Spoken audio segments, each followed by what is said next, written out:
Telugu popular TV, this is Yandamuri. మీదంతా casting అంతా వేరొకరు ఉంటారు అనుకున్నారు. మిమ్మల్ని నాకు తెలిసి ఇండస్ట్రీకి సంబంధించిన వాళ్ళు ఎవరైనా మీతో మాట్లాడుతున్నప్పుడు వెంటనే ఫస్ట్ మీ నాన్నగారి గురించి అడుగుతారు, మాదాల రంగారావు గారి గురించి. ఆయన ఏం చేస్తున్నారు ఇప్పుడు? అంటే మాదాల రంగారావు గారు ఇప్పుడు హెల్త్ బాగలేదండి. ఆయనకి సీరియస్ కొంచెం health conditions 6 months back there was a massive heart attack. ఇది అయితే ఇక్కడ సర్జరీ జరిగింది, ఓపెన్ హార్ట్ సర్జరీ. మన స్టార్ హాస్పిటల్లో డాక్టర్ గోపీచంద్ గారు చేశారు. చాలా it was a very risky surgery.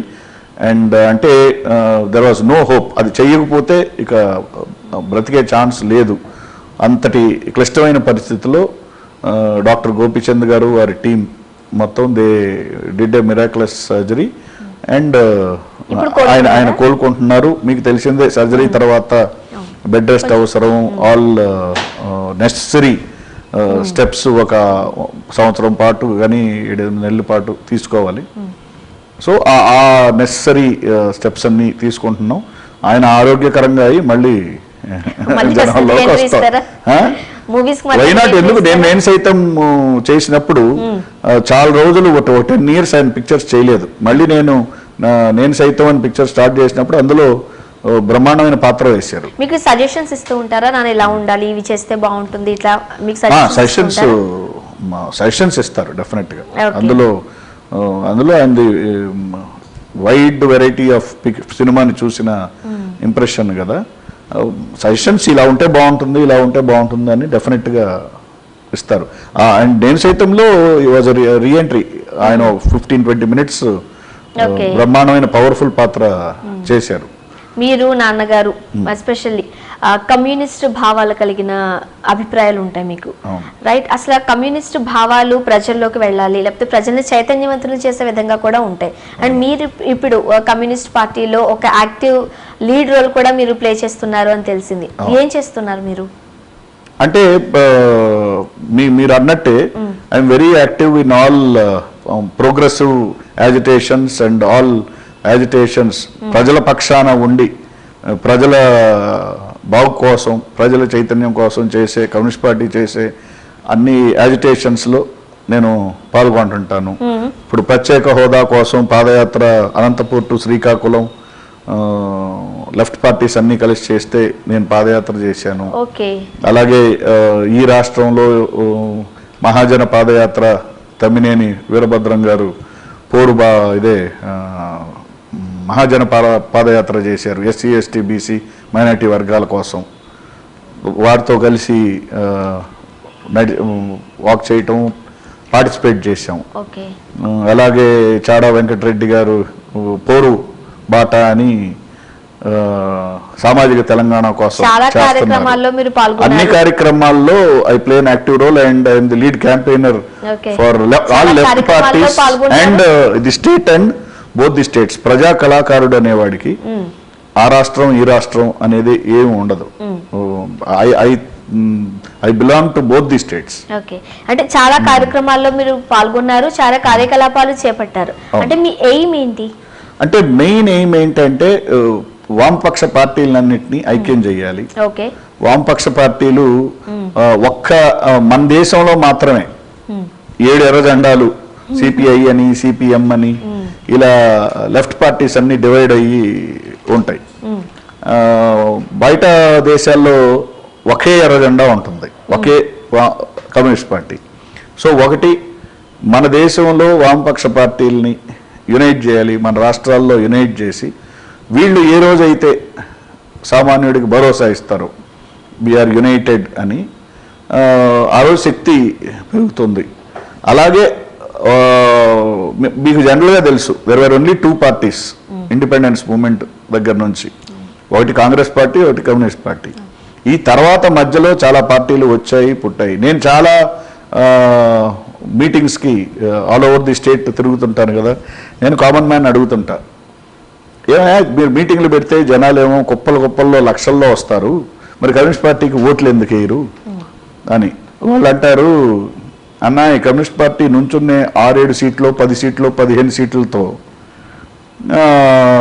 మనకేమీ ఈ రాష్ట్రాన్ని ఏం మార్చలేరు కదా, సో అందుకని మా ఓటుని మేము ఎందుకు వేస్ట్ చేసుకోవాలి, మేము గెలిచే పార్టీకి ఓటేస్తాం, ఆ గెలిచే పార్టీ మమ్మల్ని మోసం చేస్తుందని తెలుసు, అందుకని ఓటేసేసి మళ్ళీ నేరుగా ఆఫీస్కి వచ్చి ఈ 5 years మీ వెనకే తిరుగుతాం, మాకు అది మోసం జరిగింది ఇది మోసం జరిగిందని ఈ 5 years మీరు యాజిటేషన్స్ చేస్తూ ఉంటారు, మా పక్షాన ప్రజల కోసం యాజిటేషన్స్ చేస్తూ ఉంటారు.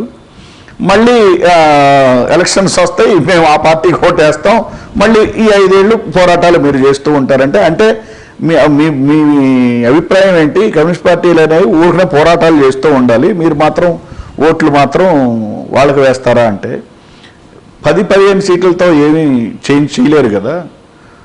ఏ రోజైతే కమ్యూనిస్ట్ పార్టీలన్నీ ఐక్యమయ్యి మీరు అన్ని సీట్లలో నిలబడి కమ్యూనిస్ట్ పార్టీ ఓట్లు కమ్యూనిస్ట్ పార్టీలకే వేసే పద్ధతిని క్రియేట్ చేస్తారో, ఈ రాష్ట్రంలోని ప్రజలకి ఏ రోజైతే మీరు భరోసా ఇస్తారో, ఏది వీళ్ళు గెలుస్తారా అనే భరోసా ఇస్తారో, ఆ రోజు డెఫినెట్గా ప్రజలు మీరు వేస్తారు. అంటే ఒక కామన్ మ్యాన్ థాట్ ఏదైతే ఉందో అది అబ్సల్యూట్లీ 100% కరెక్ట్ అని మనం చెప్పుకోవాలి. అవును, రైట్. సో అలాంటప్పుడు అంటే ఎంతమంది సిపిఐ కానివ్వండి సిపిఎం కానివ్వండి కమ్యూనిస్ట్ పార్టీలను ఎంకరేజ్ చేస్తూ వారి అభిప్రాయాలు కలిగి ఉన్నప్పుడు అది ఒక పాజిటివ్ రెస్పాన్స్. దాన్ని ఎందుకు మీరు అంటే ప్రజలు అనుకునే విధంగా విన్ అయ్యే పొజిషన్ కి వెళ్ళలేకపోతున్నారు? ఏం చేస్తే ఆ పొజిషన్ కి వెళ్తారని ఎప్పుడు ఆలోచించారు? అంటే విన్ అయ్యే పొజిషన్కి ఎందుకంటే అండి, కమ్యూనిస్ట్ పార్టీలు మిగతా పార్టీల్లాగా రిచ్ ఉండదు. డబ్బులు పంచటాలు ఈ పంచటాలు ఎలక్షన్ లో కమ్యూనిస్ట్ పార్టీలు చేయలేవు. అంటే ఒకవేళ కమ్యూనిస్ట్ పార్టీలు కూడా డబ్బు పంచగలిగితే, డబ్బు పంచడం కాదు, డబ్బు పంచడం విరుద్ధం కదా, మేము డబ్బు పంచడానికి విరుద్ధం, వి ఫైట్ అగేన్స్ట్ దట్. మేము ఎందుకు డబ్బు పంచుతాం? ఎప్పుడు ఎలక్షన్ లో నిలబడ్డా, మీకు మొన్న ఖమ్మం ఎలక్షన్స్ జరిగినాయి, అన్ని పార్టీలు మీకు తెలుసా కమ్యూనిస్ట్ పార్టీ క్యాంపెయిన్ ఎలా జరిగిందో? చివరికి ఫుడ్ కూడా వాళ్ళ ఫుడ్ వాళ్ళ ఇంట్లో నుంచి కట్టుకొని వచ్చి చెట్టు కింద తిని మళ్ళీ క్యాంపెయిన్కి నడిచారు. ఎక్కడా ₹1 ఎవరు పంచలా. ఇంత పంచకపోయినా 20,000 ఓట్లు పడ్డాయి. అంటే 20,000 మంది మంచివాళ్ళు ఉన్నారు. నేననేది ఒక ఫోర్స్ లాగా అయినప్పుడు, ప్రజలు ఇంకా చైతన్యవంతం అయినప్పుడు డెఫినెట్గా కమ్యూనిస్ట్ పార్టీ ఎస్, వామపక్ష పార్టీలు మేమందరం ఒకటిగా ఉన్నాం, మేము భరోసా వీళ్ళు గెలుస్తారు. 2 కమ్యూనిస్ట్ పార్టీలు డెఫినెట్గా they have to show what they will. ఇవాళ కామన్ మ్యాన్కి ఈజ్ లీస్ట్ బాదర్డ్. నువ్వేం చేస్తావు, నాకు హీఈస్ ఇంట్రెస్టెడ్, నువ్వు నాకేం చేస్తావు చెప్పు, క్లియర్ కట్గా నాకు చెప్పు, నువ్వేం చేస్తావు, నువ్వు నాకు మంచి విద్య ఇస్తావా, మంచి వైద్యం ఇస్తావా, డెవలప్మెంట్ ఇస్తావా?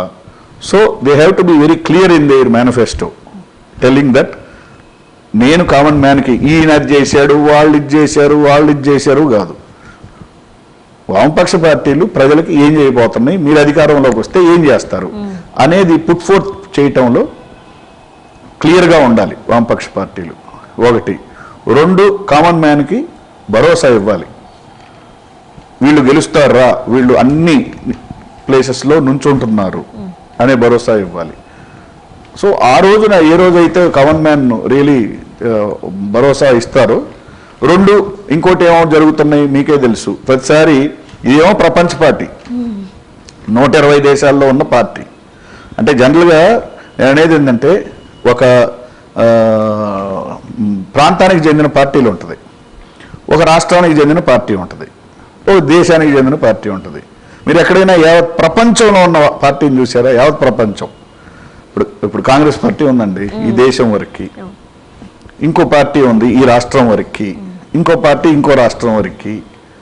యావత్ ప్రపంచంలో 120 దేశాల్లో ఉన్న ఏకైక పార్టీ కమ్యూనిస్ట్ పార్టీయే కదా.